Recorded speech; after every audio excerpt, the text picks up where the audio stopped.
a mais um podcast Difícil Ser Mãe, né? E hoje a gente tá com um assunto super interessante, talvez polêmico, não deveria, mas que é falar sobre sexualidade na primeira infância. E hoje eu tô aqui com Karina Machado, psicóloga, minha amiga.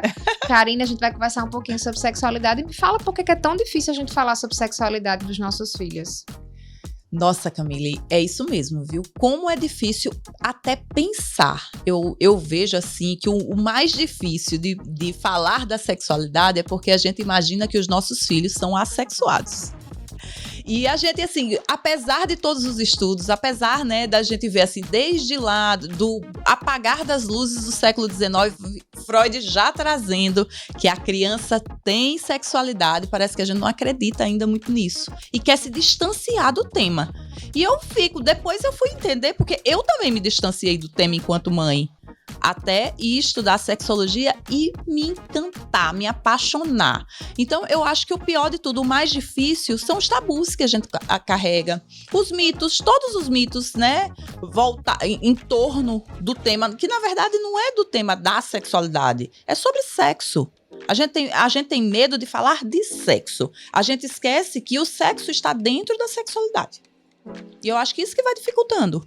O peso que a gente atribui, né? Só o fato da gente começar a falar já parece que já trava, a gente já começa a se... Até antes da gente começar aqui, a gente já tava assim, com o que a gente vai perguntar? Então, o próprio tema, ele já carrega algo que deveria ser algo tão mais leve, mais espontâneo, se a gente tá falando de prazer, né? Mas, afinal, o que é sexualidade?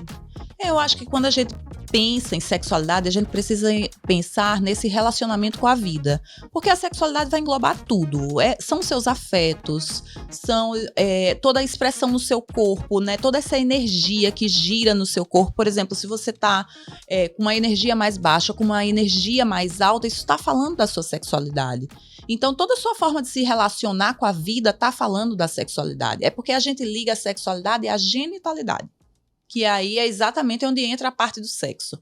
Mas essa parte sexual só vai entrar da puberdade para frente, né? É ali na adolescência que começa esse corpo querer, né, começar a desejar e fantasiar o ato sexual. E quando é na infância, a gente quer despistar, a gente quer enterrar qualquer pergunta e qualquer coisa que a gente veja diferente, a gente já fica preocupado. Por quê? Porque a gente só pensa na genitalidade. A gente só pensa que isso pode ser o quê? A criança, de repente, está sendo abusada. A criança quer fazer sexo. Alguém fez alguma coisa com essa criança que por isso que ela está ali, de repente, pegando no pintinho, perguntando alguma coisa, pegando, né, na florzinha. Você vê que a gente tem, assim, até apelidos, né? Pra gente não nomear. Por que a gente precisa não nomear? Porque a gente não tem apelido para cotovelo, a gente não tem apelido para joelho, mas para pênis e vulva, que, né, a gente nem chama assim, pênis e vagina, a gente tem todos os apelidos possíveis. Isso já vai mostrando o quanto nós ficamos incomodados. E por que é tão importante, então, a gente olhar para a sexualidade dos nossos filhos na primeira infância? Ali que a primeira infância vai de 0 a 7 anos. E hoje eu vejo, assim, a importância ainda maior de olhar, porque é onde tudo começa.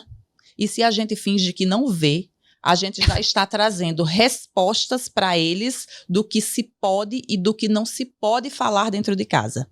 E aí, quando chega na adolescência, a gente quer que eles perguntem, ou nem quer, mas já quer ensinar sobre todas as infecções, né, as ISTs, ou sobre gravidez. E quer que eles escutem.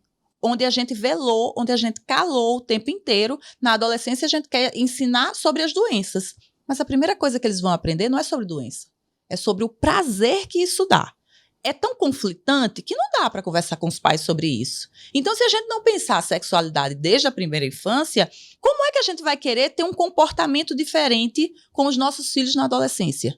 Que é tipo assim, criança não precisa saber. Adolescente já sabe tudo. Adulto, então, aí é que nem se fala. E quando foi que a gente aprendeu, conversou? Quando foi que se teve um diálogo sobre isso? Qual foi o espaço que se teve para tirar dúvidas? E não quando a gente pensa assim, né, quantos adultos, né, como assim todos nós temos alguma dificuldade de lidar com a nossa sexualidade, e como a gente nunca parou para pensar que essa questão do prazer, de como a gente se relaciona com o nosso corpo, conhecer o nosso corpo, aprender ao que nos faz sentir prazer, independente de ser tocando ou se seja o prazer na vida mesmo, como isso está relacionado a isso, né? E eu me pego pensando, né, assim, eu como psicóloga, estudo, sou psicóloga infantil, estou ali no meio do contexto, mas como isso é um tabu tão grande que até mesmo para mim, a primeira vez que eu vi meu filho, não tem nem 2 anos, né, tocar, conhecer o pênis, né, assim, até essa história que você fala, eu me identifiquei muito do apelido, porque realmente parece que o nome carrega algo muito forte. Cognitivamente eu aprendi que eu tinha que ensinar o nome a ele, para ele identificar, para ele conhecer e tudo, mas no início eu fiquei preocupada, eu disse, não, ele precisa saber que é um pênis, depois começou o pintinho, depois isso, depois aquilo outro, você vê como já gera uma tensão na gente que estuda e que entende de alguma forma, né, imagine nos pais que não têm nenhum conhecimento sobre isso, principalmente em relação a conhecer o corpo e a lidar com prazer, né.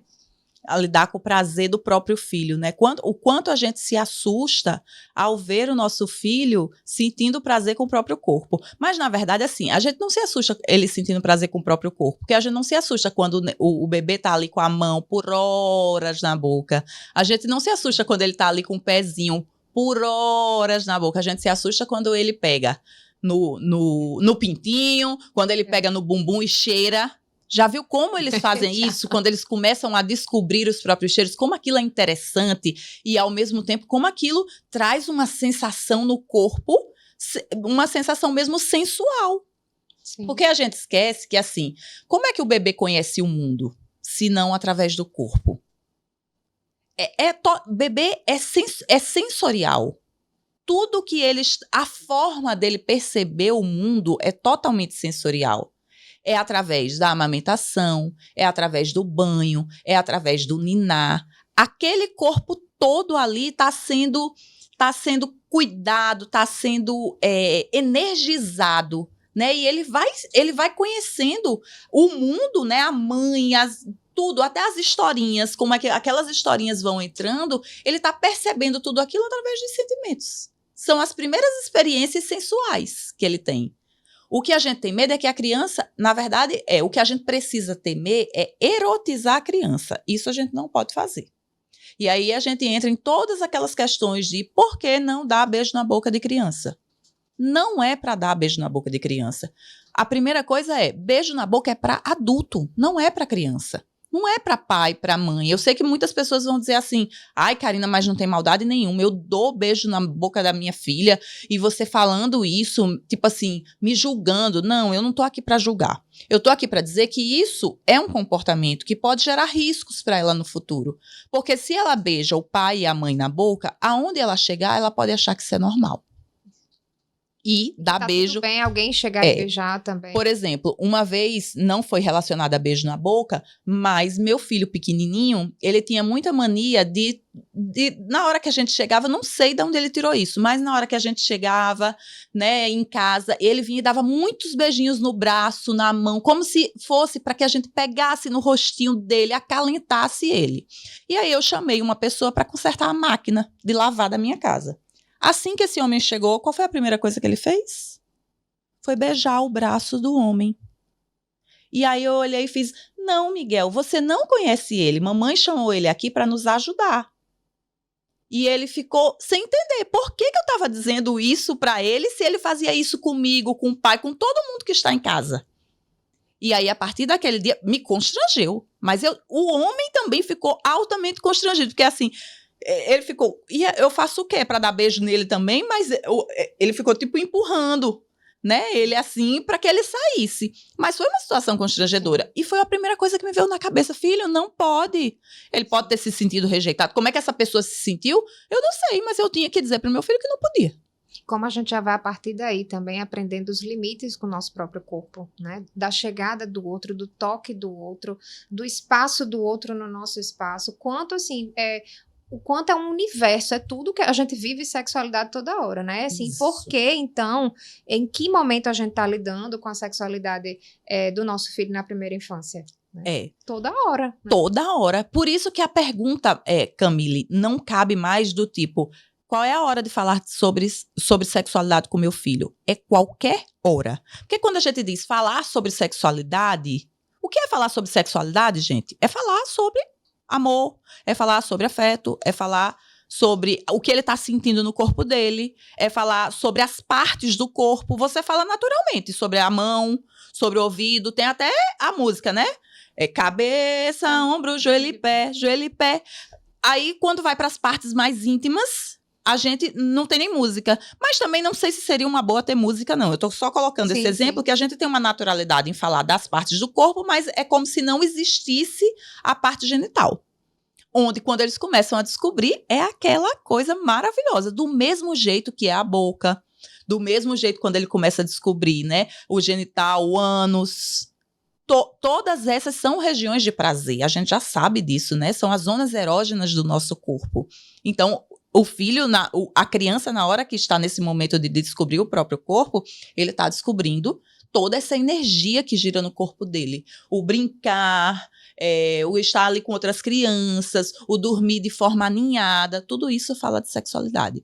Então, a gente tem que parar com essa história de quando é que devo falar, quando é que eu vou começar a falar sobre isso. Você vai começar a falar sobre isso sempre, com todas as perguntas que chegarem, trazendo a maior naturalidade e beleza que você puder trazer para isso. Você vai construir um filho, né, um ser humano muito mais saudável na forma de se relacionar afetivamente. Eu acho que na hora que a gente investe nisso, de cuidar da forma dele de se relacionar com o próprio corpo, a gente protege. E a gente não protege só ele, a gente protege também as pessoas com que ele vai se relacionar. Porque ele precisa saber sobre invasão, sobre limite, como você está trazendo, sobre respeito. A gente só pode ir até onde, né, o outro permite, o outro também nos dá um limite e a gente precisa aceitar. Isso tudo vai falando sobre proteção contra abuso. E como são coisas, assim, simples do dia a dia, né? Assim, que a gente, às vezes, pensa que não tem uma grande importância, mas tem um impacto enorme. Por exemplo, a gente tende a querer, quando chega uma pessoa, uma visita ou alguém, ai, dê um beijo em fulaninho, né? Dê um abraço em fulaninho. Ai, as pessoas vão dizer assim, mas Camille, que besteira, por que você não faz isso? Eu sempre tento me policiar e perguntar, filho, você quer dar um beijo em fulaninho? Né? Assim, a pessoa já chega com a expectativa, eu quero um beijo, e eu pergunto, filho, você quer dar um abraço em fulaninho? Mesmo com as pessoas mais próximas, mesmo com os avós, mesmo até com a gente, às vezes eu quero dar um beijo nele, eu quero dar um abraço, e ele não quer. E se ele não aprender de hoje, né, assim, que ele não pode dizer não e que ele não pode se sentir à vontade em dizer não nisso, como é que vai ser lá na frente? Natan, ele é muito, muito carinhoso, né, assim, ele gosta muito de abraçar, né, assim, então eu vejo, às vezes eu morro de rir quando chego na escola, que ele chega, sai correndo pela rampa e abraça as colegas, as meninas, né, e abraça que chega, às vezes cai no chão e tudo, né, e assim, todo mundo acha isso muito bonitinho, às vezes eu falo, filho, a gente tem que ver se a pessoa quer abraçar, né, assim, como é importante essas pequenas coisas, né, tem gente... Mas é tão espontâneo, é tão né, espontâneo, é tão bonitinho. Sim, sim. A gente você vê acha como é uma entrega com o corpo todo, aí os pais precisam imaginar que ali tem prazer. Sim. Né? É o prazer no corpo inteiro. E aí, assim, tem isso da gente ter essa questão do limite, porque tem alguns momentos que as meninas abraçam, né? Porque a turminha dele tem mais meninas, as meninas abraçam, tem outra hora que elas não querem, e ele fica assim, sem entender, né? Assim, então eles já vão aprendendo a se relacionar com isso também, né? E como pra eles é tudo tão puro, né? Porque a gente entra naquela questão, criança não namora, né? Porque começa, ele tem a amiga mais próxima dele, é uma menina, né? Que é a melhor amiguinha que a gente vê, assim, que ele mais brinca, mais se identifica, tem um carinho enorme, fala demais dela, né? Ai, porque já tem uma namoradinha, já está arrasando, assim, por que é tão importante a gente ter o cuidado com isso de criança não namora? Porque, de fato, criança namora, criança pode namorar? Namoro envolve muitas coisas que não é do universo infantil. Então, por que a gente precisa ficar já, né, preconizando? A gente tem tanto medo de falar. Ao mesmo tempo, a gente fica com esse comportamento, né, de colocar, ai, tá namorando, ai, olha, a menina da sala, ai, o menininho da sala, e a gente já fica nessa brincadeira, mas quando é para falar, quando é para responder uma pergunta, aí a gente se retira. Então, que coisa contraditória. Por que a gente manda namorar na infância, mas quando ele pergunta, sei lá, qualquer coisa, mamãe, o que é sexo, a gente não responde. A gente tem medo de responder, a gente desconversa. Porque a gente imagina que isso preconiza o ato sexual. E o namoro é o quê? Tá, vai existir início de namoro, não vai ter relacionamento, ato sexual. Mas é o caminho, já vai existir. Então, por que a gente precisa colocar as crianças para namorar? Porque as crianças não estão ali para brincar, né? Para sentir o prazer do próprio corpo, para ser livre. Criança que brinca, criança que se explora, né? Que se autoexplora, é criança saudável. É criança que está ali de corpo inteiro. E isso, toda a forma dele se relacionar com o corpo, com as brincadeiras, com as outras crianças, nessa primeira infância, é a forma também que ele vai se relacionar na vida, com as pessoas, quando esses adultos forem entrando. Porque até então, é assim, a criança é da família. É a adolescência que vai levá-lo para o mundo, né? Para que os colegas possam ir entrando e os pais deixarem de ser um pouco referência para o social começar a ser a referência. Mas, por enquanto, é tudo dentro de casa. É tudo pai e mãe.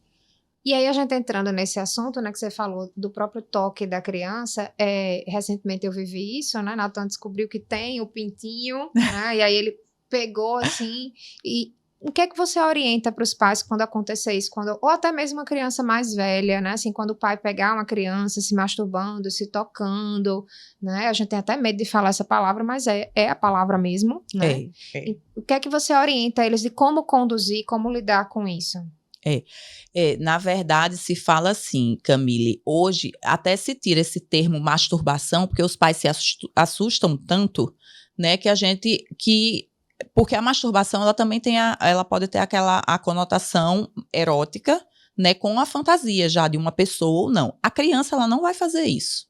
Então, na verdade, é uma autoexploração, é um conhecimento do próprio corpo. E quando a criança está no desfraude, né, que já retirou a fralda, ela começa a perceber os genitais. E é claro que ela vai tocar, porque ali vai estar, tipo assim, é o próximo passo, é a próxima parte do corpo a ser conhecida, porque as outras meio que já foi. Por quanto tempo ela não ficou com a mão na boca? Por quanto tempo não ficou com o pé na boca? Por quanto tempo não rolou no chão, não cai, não fica lá, deitado, sentindo, né? Todo aquele chão, as costas, a barriga. Agora chegou a vez dos genitais. Então, você vai ver, a criança, ela pega, né? Mas ela pega, mas ela não passa o dia pegando. Ela não passa o dia fazendo. É importante a gente se preocupar, sim, quando a gente vê que esse comportamento está ficando exagerado. Por quê? Não porque ele está sendo abusado, não necessariamente. Pode estar acontecendo uma situação de abuso? Pode. Pode estar acontecendo uma situação de muita erotização? Pode. Por exemplo, coisas que muita gente não se dá conta. Mas essa história de estar beijando o pinto do filho. Quantas e quantas pessoas não fazem isso? E acham isso, né? E trazem isso com uma naturalidade enorme. Mas por que tem que dar beijo no pinto do filho? Se a gente sabe que isso é algo que erotiza, claro que ele vai sentir prazer. É claro que vai erotizar a criança. E isso vai confundindo. Então, é tipo assim, se um menininho na escola chegar e fizer o mesmo, aí outro adulto chegar e fizer o mesmo, ele vai achar tudo natural, porque em casa acontece. Então, a gente precisa dar esses limites, esses cuidados, esses contornos, porque isso organiza estruturalmente, né, o desenvolvimento da criança. Então, a criança vai pegar, sim, nos órgãos genitais, porque ela está descobrindo e porque ali tem prazer. Tem muito prazer na região genital. Imagine que, assim, a inervação da vagina de uma menina pequena, bebê, é a mesma de uma vagina adulta. Não muda.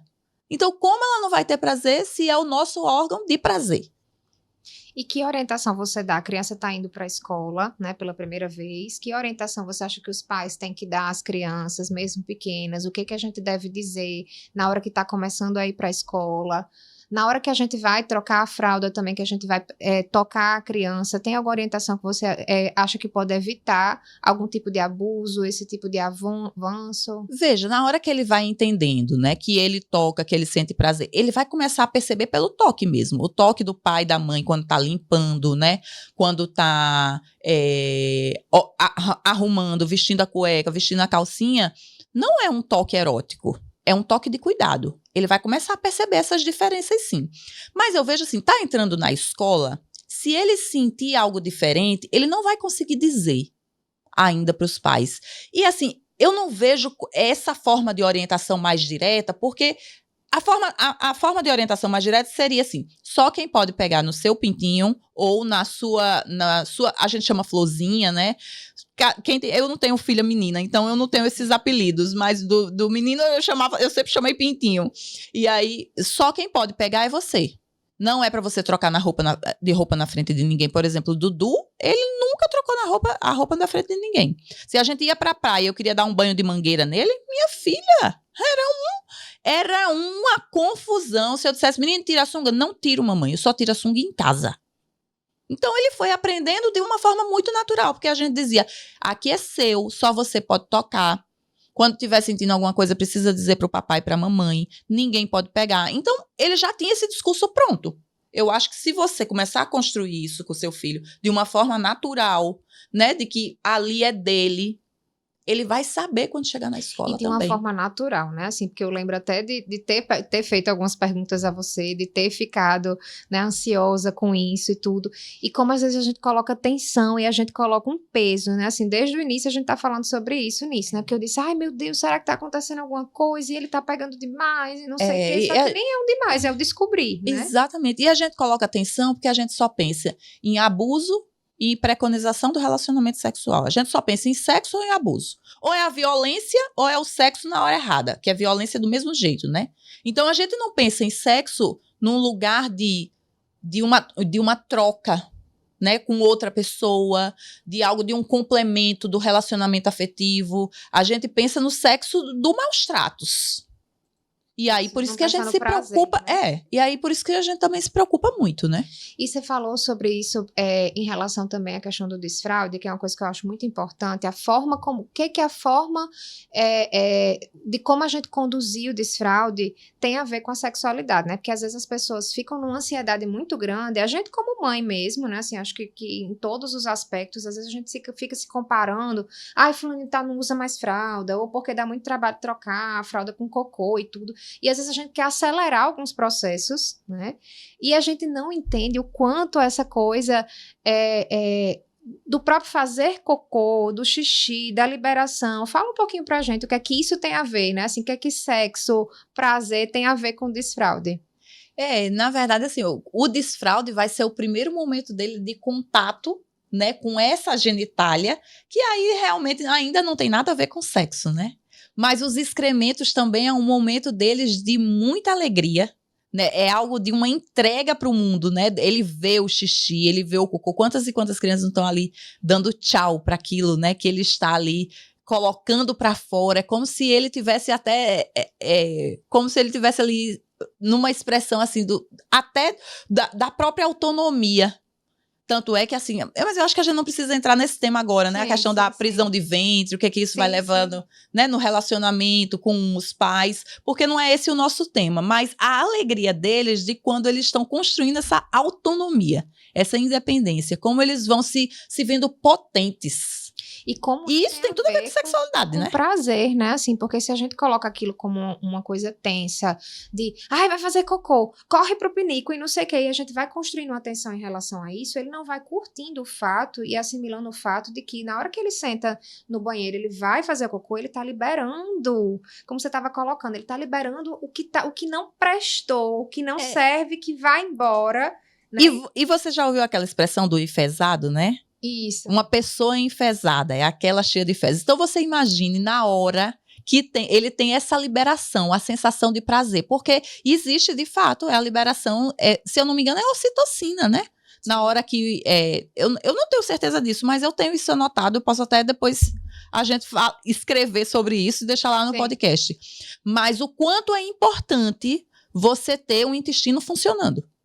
Porque a sensação de prazer ao terminar é uma sensação mesmo de leveza, de liberdade. E tudo foi embora. Né?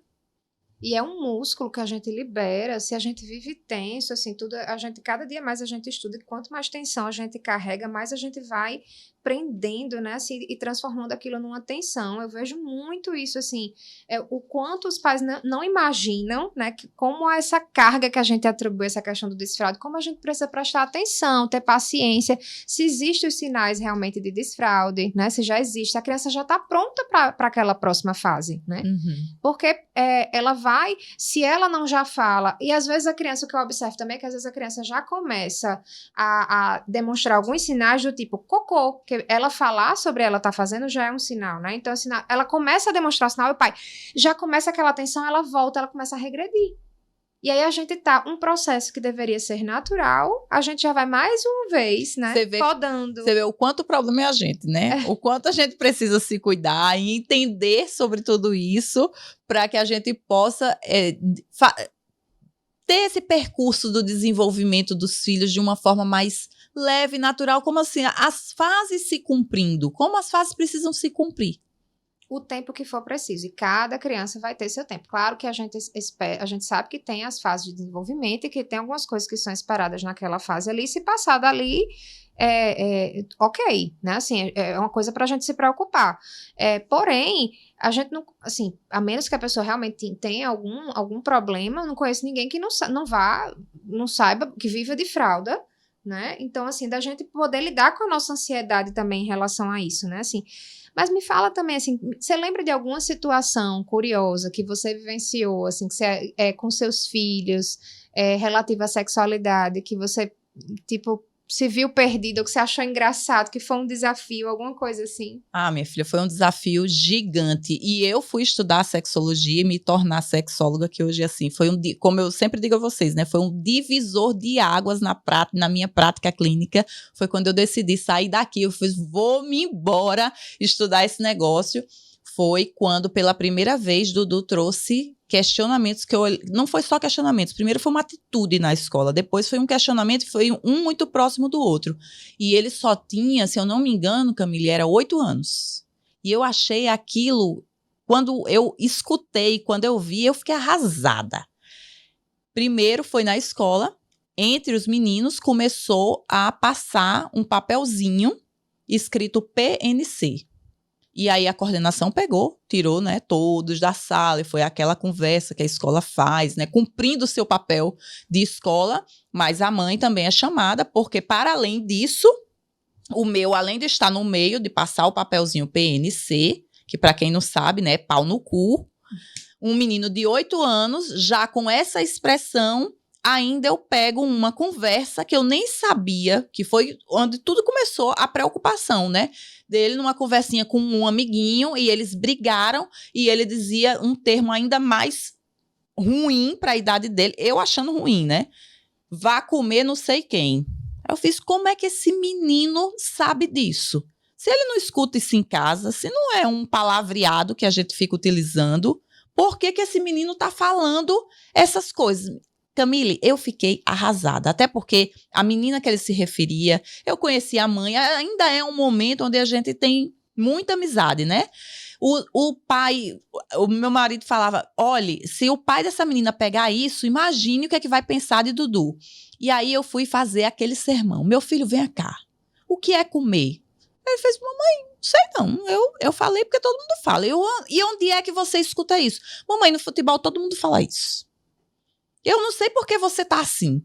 Eu fiz, meu filho, porque isso que você fez é um termo que é um termo pejorativo e você tá falando com uma amiguinha sua que eu gosto muito.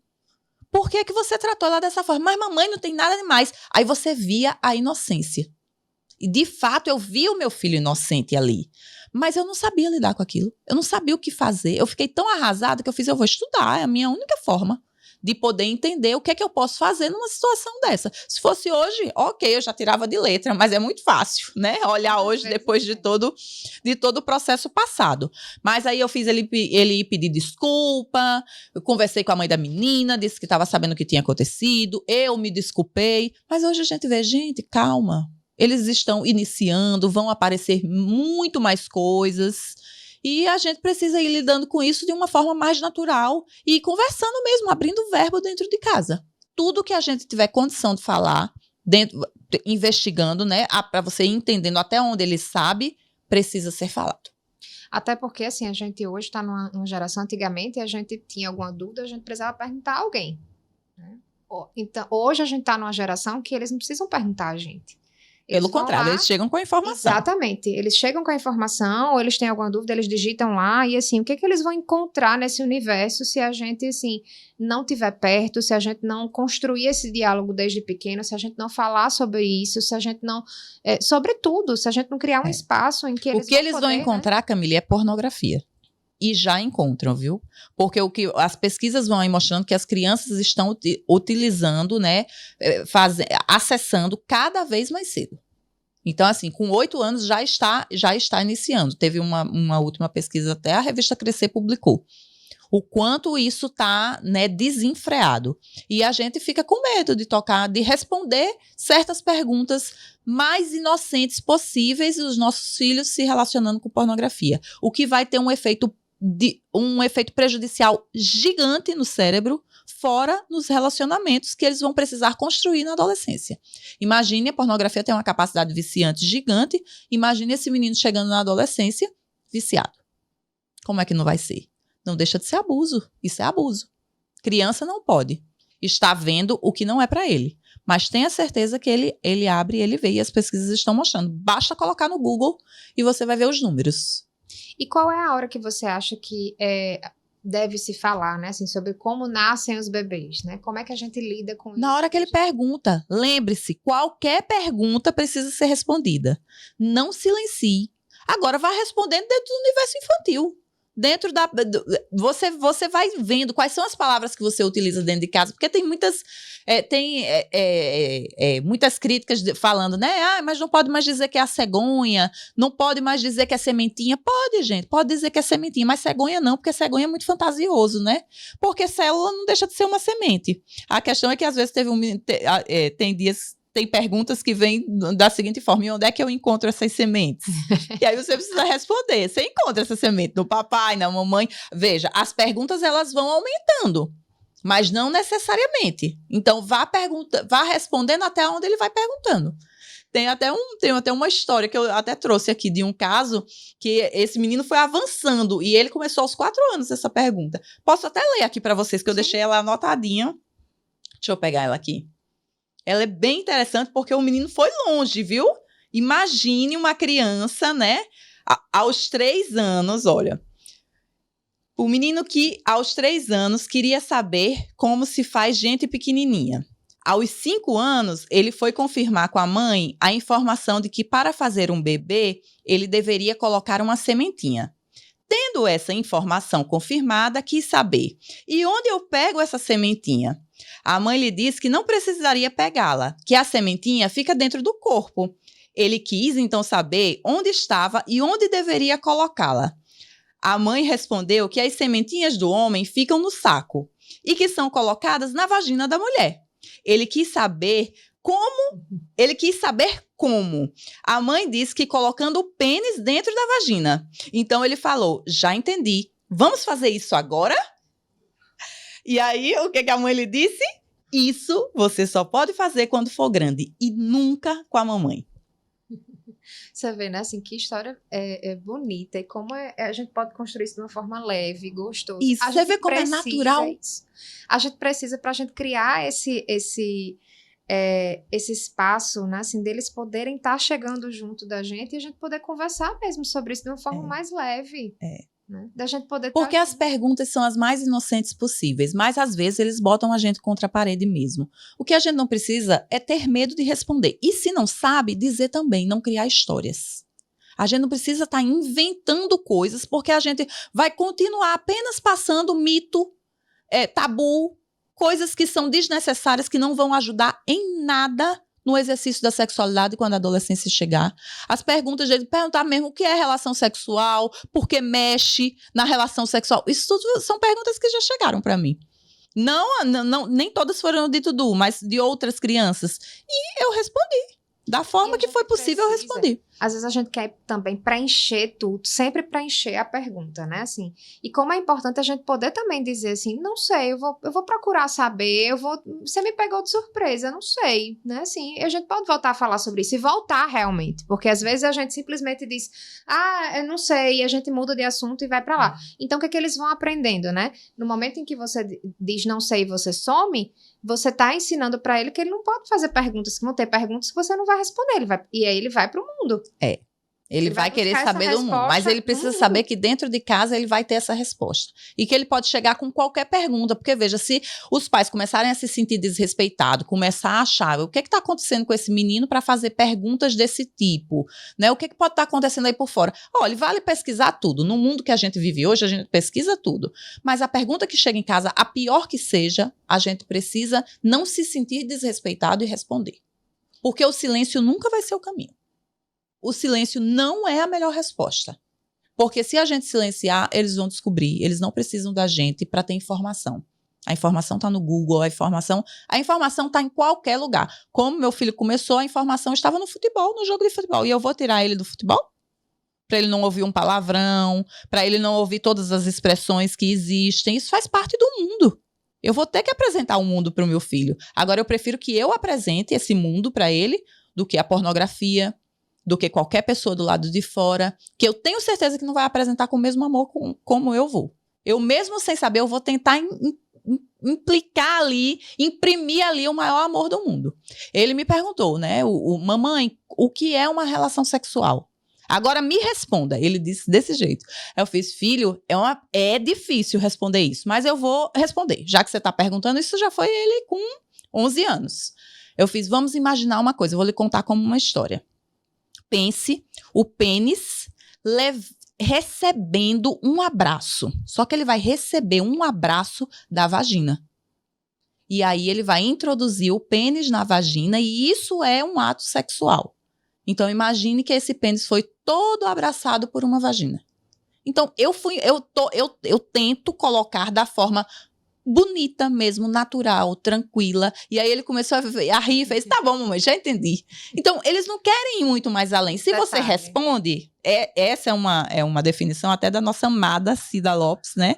Que é uma sexóloga aqui do Brasil maravilhosa, que dá cursos, né, de formação. E eu achei fantástico quando eu li sobre isso. Eu fiz, ainda bem que eu já tinha lido, viu?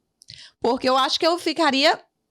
Mesmo já tendo estudado tudo, eu acho que se eu não tivesse isso, eu ainda ficaria constrangida, mas eu iria tentar responder. Só que o exemplo dela me veio na hora. E aí, calhou. Foi ótimo.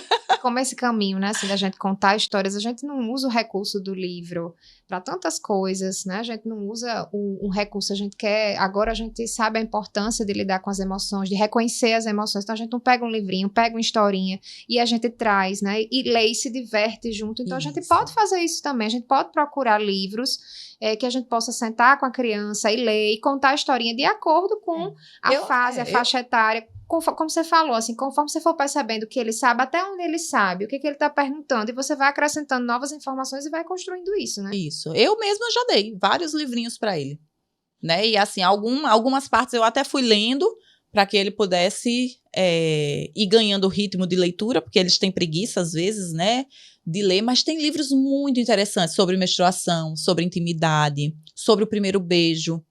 A gente fica tão preocupado quando o filho vai namorar e vai ficar explicando sobre, né, o que eu estava falando, doenças, gravidez, onde inicialmente eles não querem saber nada disso. Eles estão apavorados com o primeiro beijo, eles estão apavorados com o beijo de língua, se bota a língua, se tira a língua. Eles não sabem de nada disso, eles querem saber sobre isso, eles vão pro YouTube. Inclusive, esses dias uma das meninas adolescentes disse assim, que foi olhar no YouTube essa história do primeiro beijo, e a pessoa lá do YouTube que estava falando disse, é como se você estivesse chupando um sorvete. Eu fiz, mas essa é uma definição difícil, viu? Porque chupando um sorvete depende. Como é que você chupa esse sorvete? Rápido, lento e na hora. Como é que você vai fazer? Você vai precisar não ficar tão tensa com isso, porque imagine lá você chupando um sorvete, como é que vai ser na hora do seu primeiro beijo? Porque ela está se preparando, porque daqui a uns dias esse beijo vai surgir. E aí? E então a gente entra num universo aqui, né? Assim, com certeza você que tá aí deve ter muitas perguntas, muitos questionamentos ainda. Escreve pra gente, né? Assim, a gente vai tentar aqui, né, responder. Eu chamo Karina, porque é um universo que a gente poderia passar a noite inteira aqui perguntando, questionando. Karina, muito obrigada pela sua participação. Bate-papo, assim, muito leve para um tema, né? Assim, denso. Que parece ser difícil, né? Exatamente, mas que vai fluindo quando a gente vai vendo, quando a gente vai desconstruindo, como vai fluindo, como vai chegando e como a gente vai vendo a beleza de lidar com a importância da gente lidar, da gente autorizar nosso filho, né? Assim, da gente poder perceber o quanto tem a ver com a nossa essência, com a nossa forma de lidar com o mundo, com o prazer, né? Assim, que mensagem que você gostaria de deixar aqui pro final? Eu achei muito lindo isso que você falou, né? Que é essa forma mesmo de lidar com o próprio corpo, de lidar com a vida, de se relacionar, né? De sentir os afetos, a forma de se relacionar com o amor, com a vida. Se a gente trouxer essa beleza, essa naturalidade, quanto mais informação, menos a gente está preconizando qualquer dúvida, qualquer problema deles lá para frente. Então, assim, eu acho que eu acho que você trouxe a mensagem, né? E é um pouco mais só para acrescentar isso, de que, assim, vamos trazer o máximo de leveza, o máximo de naturalidade. Traga tudo com muito amor, com muita simplicidade, porque sexo é isso, sexo é bom, sexo é energia, sexualidade é vida. E quanto mais pulsante os nossos filhos estejam, né? Quanto mais livre eles estejam e cuidadosos consigo, ele vai conseguir cuidar do outro, ele vai ficar bem na vida. Então, eu acho que esse tema, para mim, assim, eu tenho paixão, porque, de fato, é o que move. É toda uma forma de ser no mundo.